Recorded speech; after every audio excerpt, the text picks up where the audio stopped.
In front of me is Motorola Signature, and today I would like to show you how you can turn on or off auto brightness.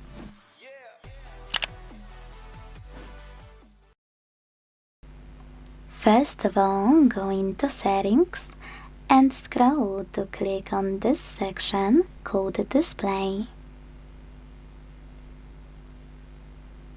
Then use this switcher next to Adaptive Brightness to turn it on or switch it off. If you want to, you can also click on it on the left, read all about it, and manage it from here the same way. Thanks so much for watching. If you enjoyed this video, leave a like, comment, and subscribe.